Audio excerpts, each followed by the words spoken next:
Welcome, deep divers, to another journey into the profound.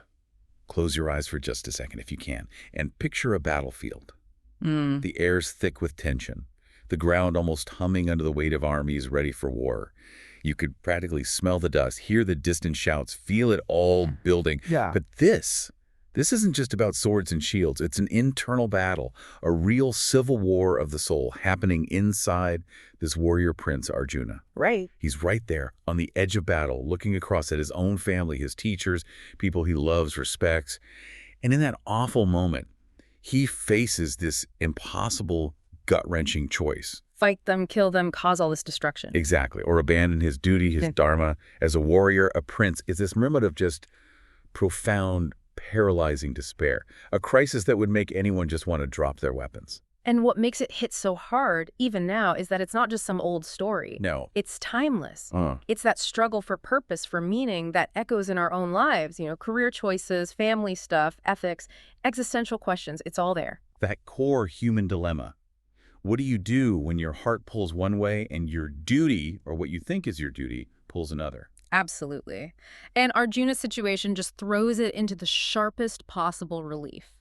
It's not just about conflicting obligations. It's about this deep moral paralysis when duty seems to demand something truly horrific, something that feels like it will destroy you from the inside out. That feeling where your personal love, your aversion, it just crashes against what you feel you have to do for some greater good. Yeah, it forces you to question everything, your commitments, your values, everything. So for this deep dive, we're plunging right into one of humanity's most profound philosophical texts, the Bhagavad Gita. It's structured as this dialogue, this great dialogue between Arjuna and his charioteer, who is actually the Lord Krishna in disguise. Right there on the battlefield, Kurukshetra, just moments before the war begins. Incredible setting. Incredible. And our mission today, well, it's clear. We want to unpack that core conflict Arjuna faces, that tension between Dharma, which we'll explore as sacred duty, righteous action, and moksha liberation, freedom from suffering, the cycle of rebirth. And then we'll really dig into Krishna's transformative teachings,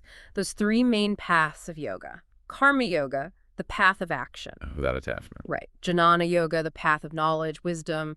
And bhakti yoga, the path of devotion, of love. And crucially, we'll be asking, how can we find our sacred duty?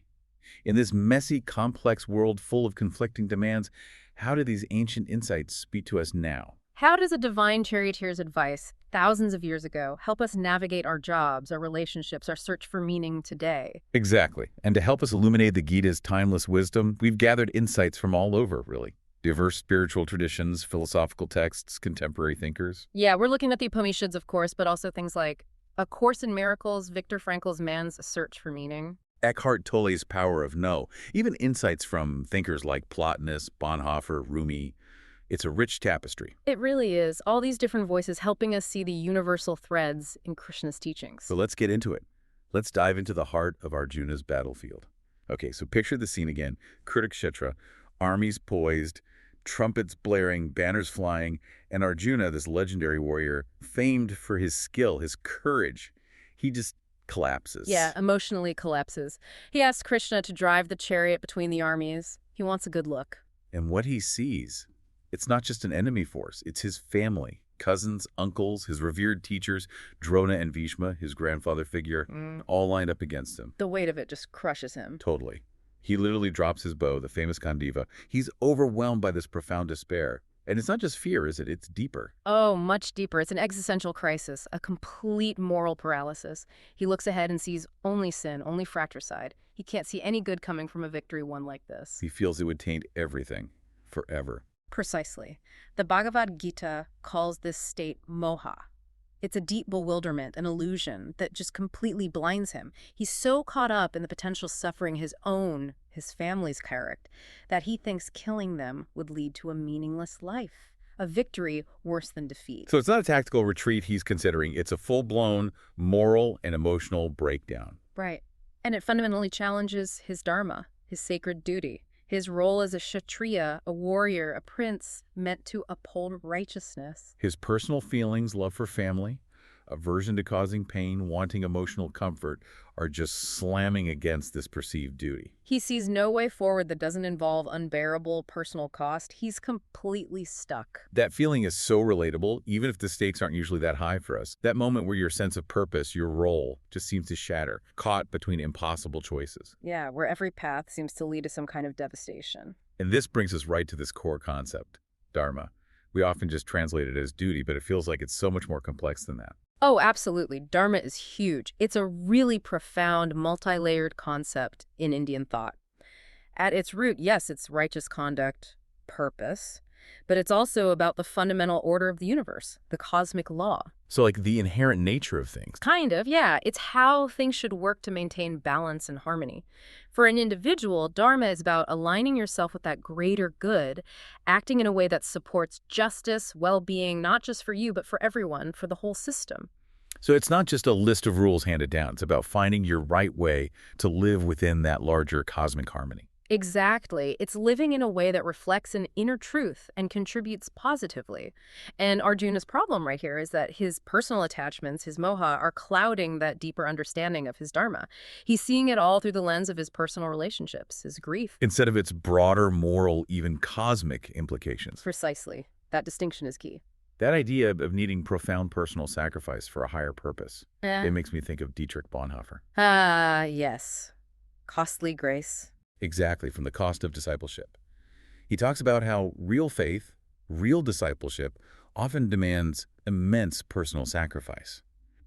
You have to accept the privilege of taking the cross for others, as he put it. And it's not cheap grace. It's not just believing something intellectually or finding easy justifications. No, it's an actual call that demands obedience, often radical, agonizing obedience. Arjuna is facing a demand for very, very costly grace here. Fulfilling his dharma seems to mean shattering his personal world. That's a powerful connection. Bonhoeffer really stressed that discipleship means acting in the actual situation through actual obedience, not just holding abstract beliefs. And that directly challenges Arjuna's impulse to just withdraw. Right, his feelings, however understandable, aren't the ultimate guide for his dharma. The insight there is just crucial. True duty often asks us to move beyond our immediate comfort zone, our emotional reactions, to choose alignment with a higher principle, even when the personal cost feels overwhelming. It's not about feeling like it. It's about recognizing its inherent righteousness and committing, regardless of the inner turmoil. Which kind of redefines cost, doesn't it? From personal loss to maybe universal gain or upholding a principle. Yeah. So if we bring this into our own lives, I mean, who hasn't felt that? Maybe not armies, but your career path clashes with your ethics. Family wants one thing, your ambition another. Absolutely. That internal battlefield is very familiar. Career versus ethics, family versus ambition, short-term pleasure versus long-term well-being. The conflicts are endless. A different setting, but the same internal struggle. Definitely. And Viktor Frankl, writing about his experiences in concentration camps in Man's Search for Meaning, offers such a powerful lens here. His insight about choosing one's attitude. Exactly. Even in that unimaginable suffering, he saw that humans always retain that freedom to choose their attitude, that inner stance towards our duties, our circumstances, our suffering. That's paramount. We might not control the external situation. But our internal response, our disposition, that's always ours. Always. That's where our real freedom lies, our power, our resilience. That feels incredibly liberating. It shifts the focus away from the impossible situation itself towards our internal reaction, which we can control. It reminds me of Marcus Aurelius, too. The Stoic emperor, yes. In his meditations, he says something like, wherever one may live, he may live well. One may live in a court, and therefore one may live well in it. Meaning the context of our duty, our life, matters less than our inner virtues. Right. Our sincerity, our diligence, contentment, gravity, those internal qualities we choose to cultivate. So Arjuna's battlefield. It's everywhere. It's every day for all of us.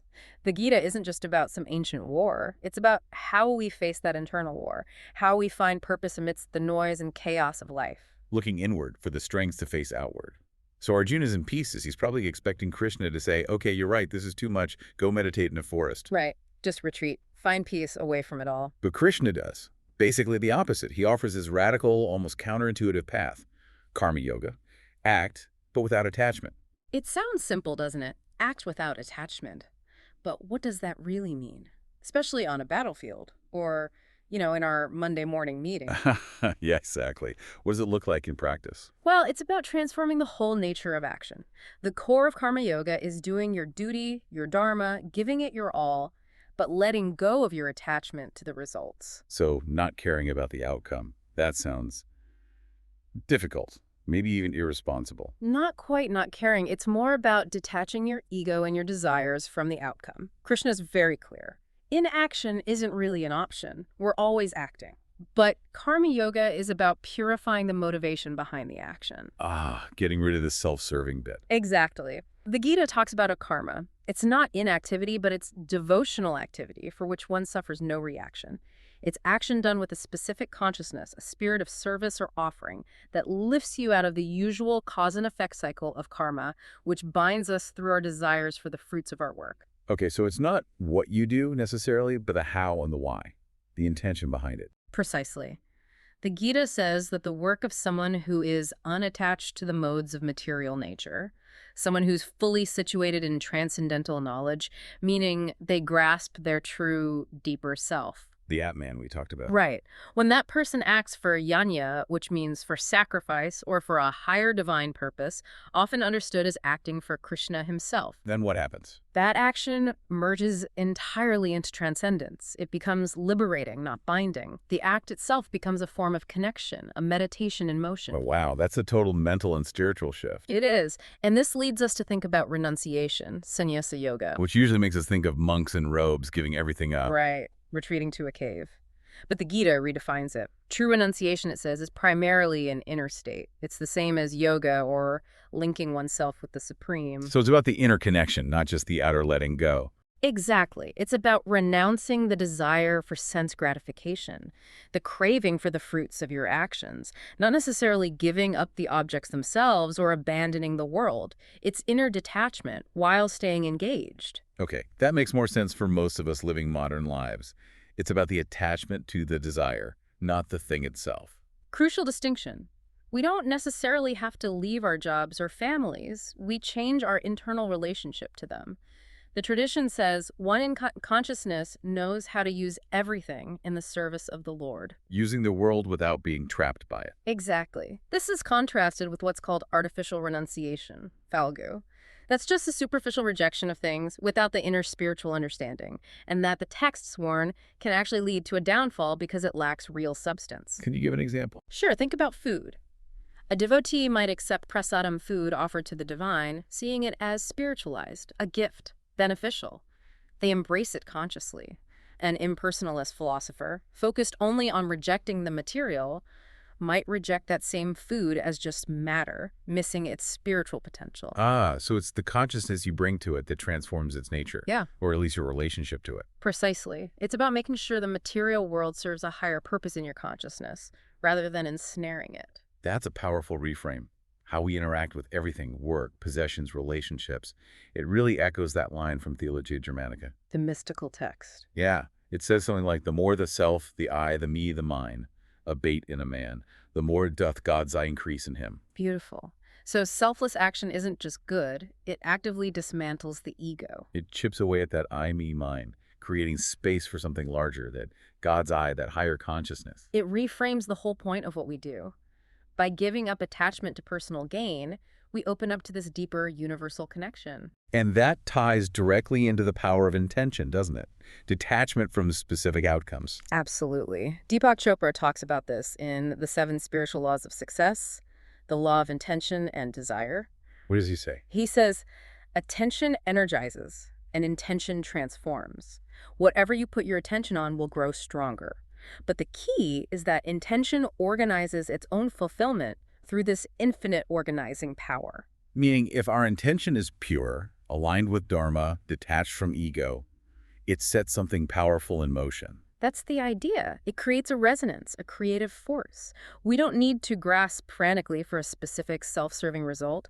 We plant the seed of pure intention, act accordingly, and trust the process. So the universe kind of conspires to support a pure intention, even if the outcome looks different from what we planned. That's comforting.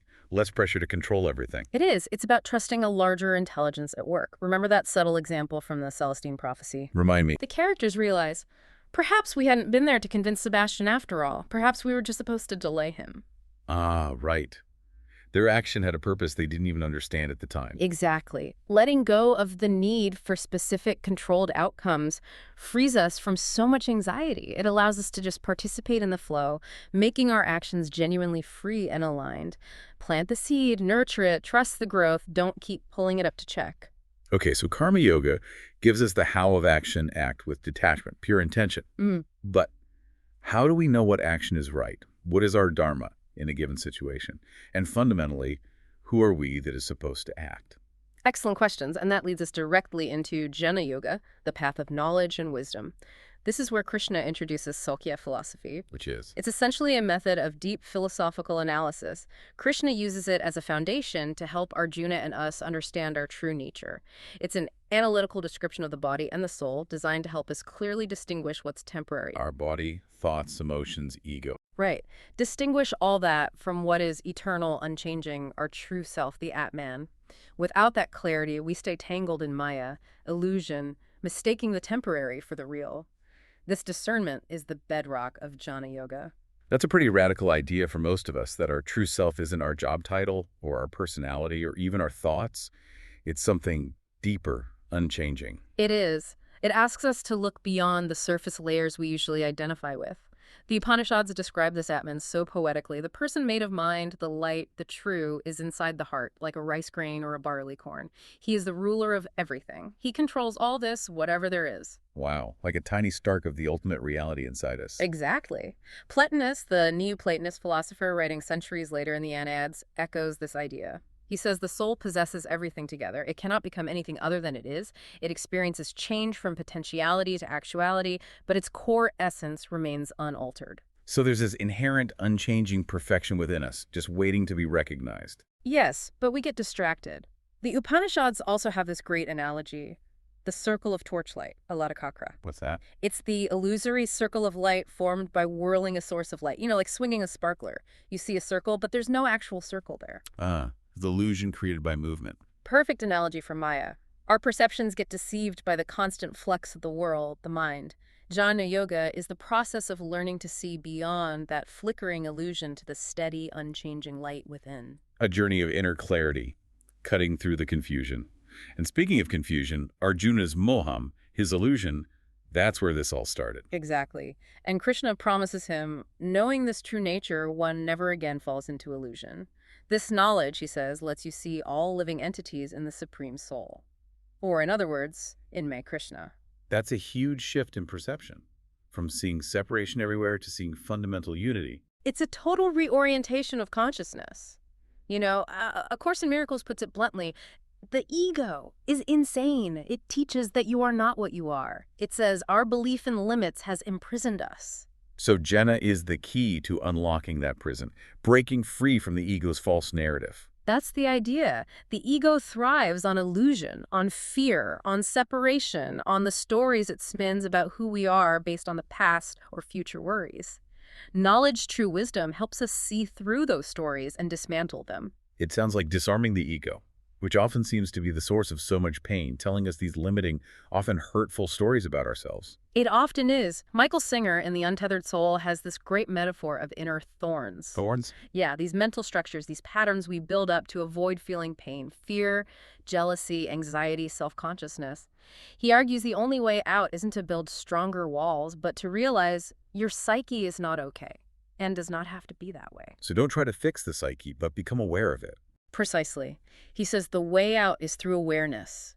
Watch the psyche, watch the thorns, and keep asking, who am I that notices this?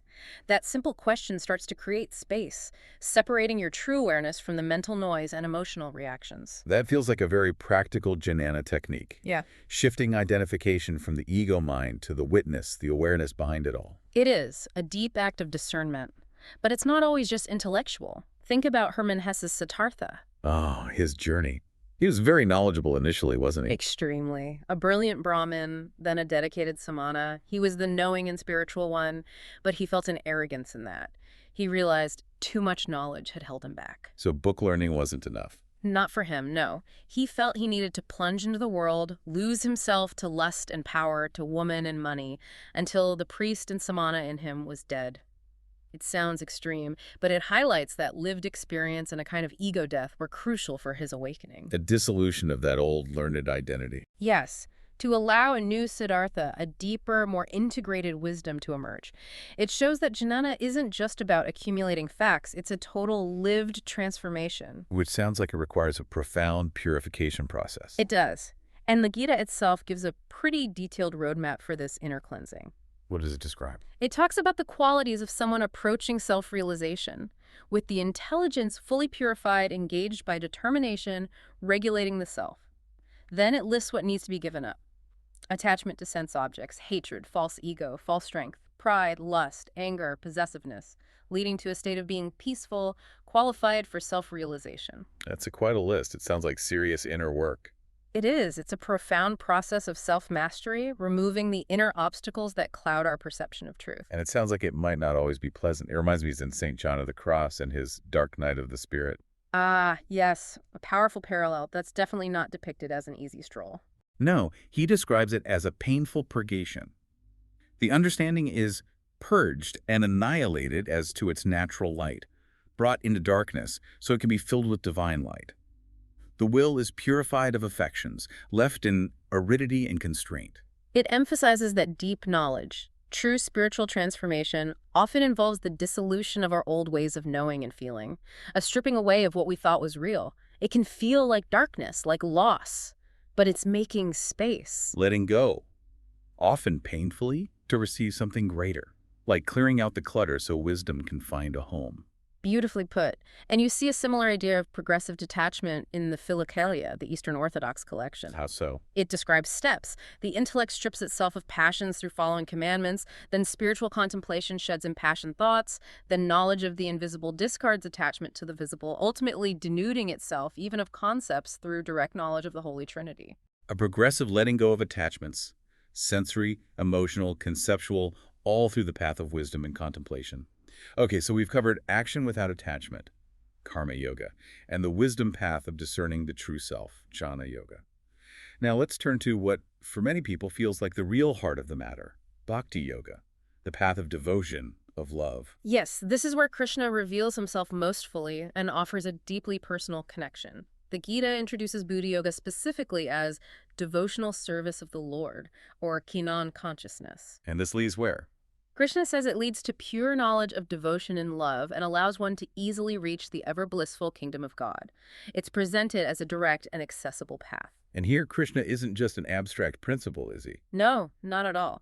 He's presented as the Paratattva, the supreme transcendental truth, the last word in the absolute. He's shown as the source and support of everything, the impersonal Brahman, the indwelling soul, or Paramatma. But he's also the original personality of Godhead, Govinda, who appears in countless forms like Rama or Narasimha. So it moves beyond abstract philosophy to a relationship with a loving, personal, divine being. Exactly. It deepens the object of devotion. And the Gita emphasizes that these multi-forms are understood by the pure, unalloyed devotees, not just through intellectual study. Arjuna himself, as Krishna's dear friend and companion, is the prime example. That personal connection seems key.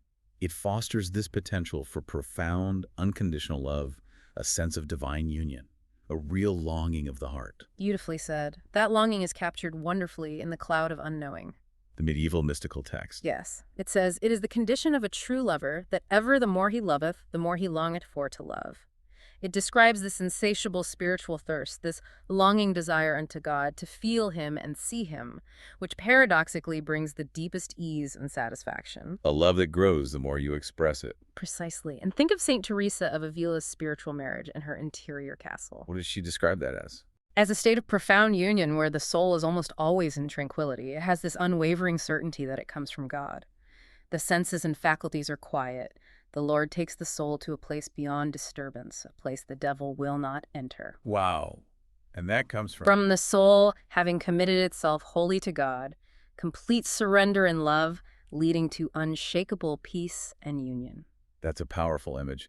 Total surrender, total peace. It is. And perhaps the most vibrant, ecstatic expression of this bhakti path comes from Rumi. The Sufi poet. His work just overflows with love. It really does. He constantly emphasizes the importance of love in transcending attachments to the world.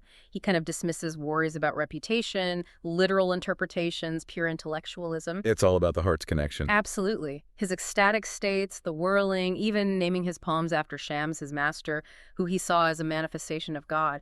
It's all pure, passionate devotion. The Masnavi is just filled with it. Love becomes so all-consuming that the individual self seems to dissolve into the beloved. That dissolution, Theologia Germanica speaks to that too, doesn't it? Yes, very powerfully. It says, "The one true good loveth, the one perfect goodness. In this true light and true love, there neither is nor can remain any I, me, mine, thou, thine, and the like. All those boundaries just melt away in that absolute love. But that light perceiveth and knoweth that there is a good which is all good and above all good." It's the ultimate merging, the realization that at the deepest level, there's only one love, one reality. And this intense devotion, it's not just an internal feeling. It has real transformative power in the world, doesn't it? Immense power. Think of that story from The Way of a Pilgrim. The Russian Orthodox classic with the Jesus prayer. That's the one. It described how this simple, constant, almost nonstop repetition of the name of Jesus Christ, the core of the Jesus prayer, even if the mind is initially distracted, can gradually lead to attentiveness and warmth of the heart. And the effect. It says this practice, done faithfully, can transform ordinary, even weak individuals into heroic ascetics and champions of virtue. It just shows the incredible power of consistent devotional practice rooted in love. It reshapes your whole being. That's amazing. Small, consistent acts of devotion leading to monumental change. It makes me think about the law of love in conversations with God. How does that frame it? It says love gives all and requires nothing. And crucially, what you give to another, you give to yourself. It reframes life as being forgiving, which requires being forgiving. So generosity in relationships are seen through this devotional lens. Giving becomes receiving because we're all connected. Exactly. Love expands through its own open flow. It's an outward expression of that inner divine connection. Which finds a very practical, almost gritty application in the Tibetan Buddhist practice of Tonglen. Pema Chodron talks about this a lot, right? Taking and sending. Yes. Tonglen means giving and taking, and it completely reverses the usual logic of avoiding suffering and seeking pleasure. How does it work? You consciously breathe in the suffering your own, and that of others with compassion. You visualize taking it in as dark smoke.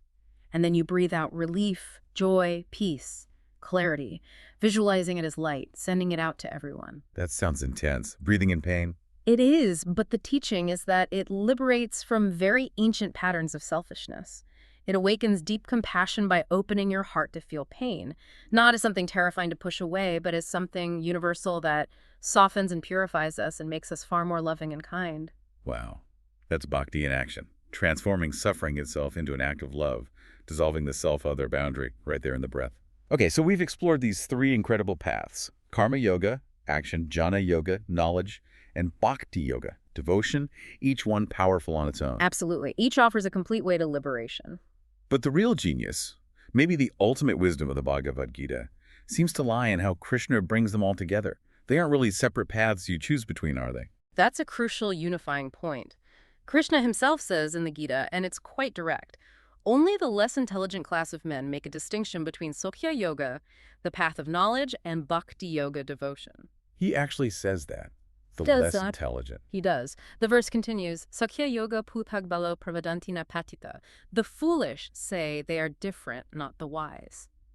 He insists they are one and the same, and that ultimately you could say all Bhakti Yoga, because devotion provides the context. So the ideal isn't picking one path, but integrating them. Exactly. The commentary explains that a truly Kanekya conscious person, someone living this integrated understanding, is simultaneously a sannyasi, one who has renounced selfish attachment, and a yogi, one actively engaged in linking with the Supreme. So renunciation and action, knowledge and devotion, all working together, living fully in the world, doing your duty. But with a liberated consciousness, a consciousness rooted in wisdom about your true self and motivated by love and devotion. That's the holistic ideal. It sounds like devotion bhakti kind of becomes the thread that weaves the others together, giving them purpose and direction. You could see it that way. It's often presented as the only absolute path for self-realization, precisely because it naturally encompasses the benefits of right knowledge and right action. The love provides the why. Even the impersonal path of pure knowledge is sometimes seen as maybe preparatory. Yes, the commentaries suggest the impersonal conception can be beneficial for purification, helping you detach from the material until one has the chance to associate with a pure devotee.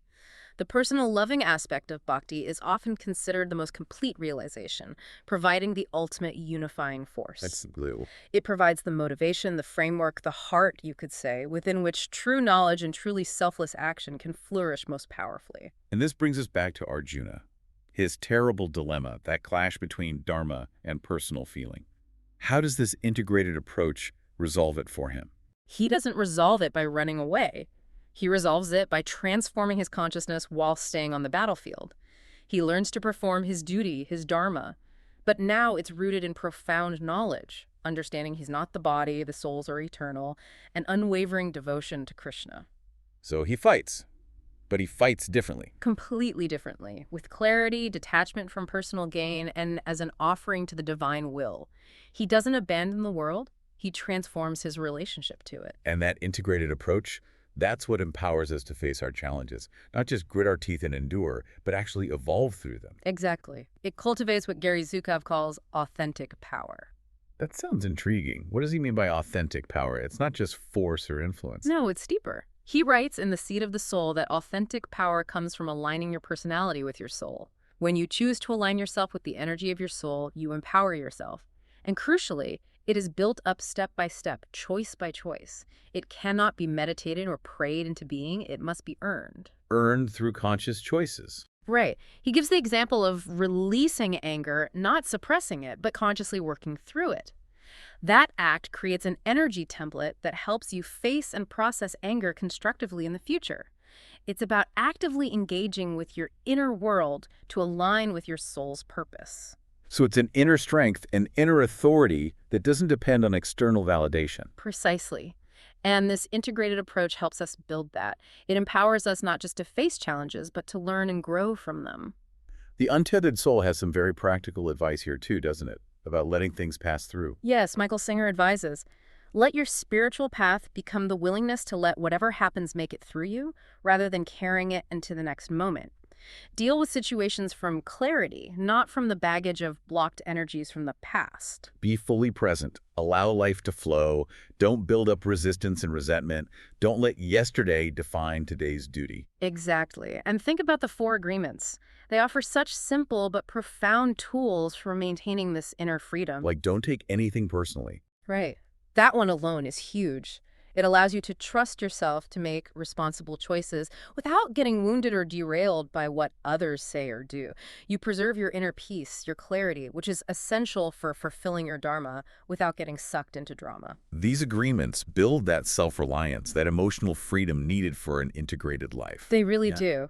And it all points towards this profound way of living in the present moment, deeply engaged, yet completely free. Which brings us to Eckhart Tolle. The power of now. His core message seems like a perfect summary of this liberated state. It really does. He urges us to relinquish your attachment to past and future and to make the now the main focus of your life, saying yes to what is. This isn't passive resignation. He calls it enlightenment consciously chosen. A state where you don't need pain anymore because you've stopped resisting reality. Yes. And what's truly profound is when he says, your sense of self is derived from being, not from your personal past. Therefore, the psychological need to become anything other than who you are already is no longer there. Wow. So in the world, you might achieve things, wealth, knowledge, success. But in the deeper dimension of being, you are complete and whole now. That statement just cuts through so much striving, so much feeling of not enough that drives us. It's liberation from the need to constantly become something else. You live, you act, but from a place of inner completeness. That's the promise. And you see this state reflected in the Dhammapada's description of a true Brahman, not just a birth category, but someone embodying spiritual perfection. How are they described? As spotless, pure, serene, unagitated, someone whose desire for existence in the cycle of rebirth is extinct, who has crossed over this muddy path, this fortress delusion, which is Sesara. That perfectly illustrates the liberated state achieved by integrating these paths. Karma, jnana, bhakti, inner peace, freedom, right here amidst worldly duties. It's the goal. And maybe one final thought to frame this ongoing journey comes from Gary Zukov again, his view of the soul. What does he say about the soul? He sees it not as some static, perfect entity, but as the essence of who you are. Powerful, expansive, evolving. It's of the universe, or divine intelligence, constantly evolving towards greater awareness and freedom. So finding our Dharma, integrating these paths, it's not about reaching a fixed endpoint. Exactly. It frames life as this continuous process of conscious evolution.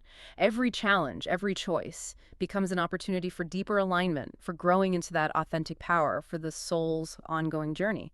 Dharma and moksha aren't static goals, but an eternal dynamic unfolding. Hashtag outro. Wow, what an incredible journey we've taken today, really diving deep into the heart of the Gita, Arjuna's struggle, right there on the battlefield. It truly is such a powerful metaphor for our own internal conflicts, isn't it? Those times when duty and desire just seem to collide head-on. Absolutely. And Krishna's teachings, they offer this remarkably comprehensive, deeply integrated roadmap, not for escaping those challenges, but for transforming our entire relationship to them through karma yoga, jnana yoga, bhakti yoga. We've seen how these paths aren't really separate tracks, but they're interwoven, interconnected, each one deepening the others.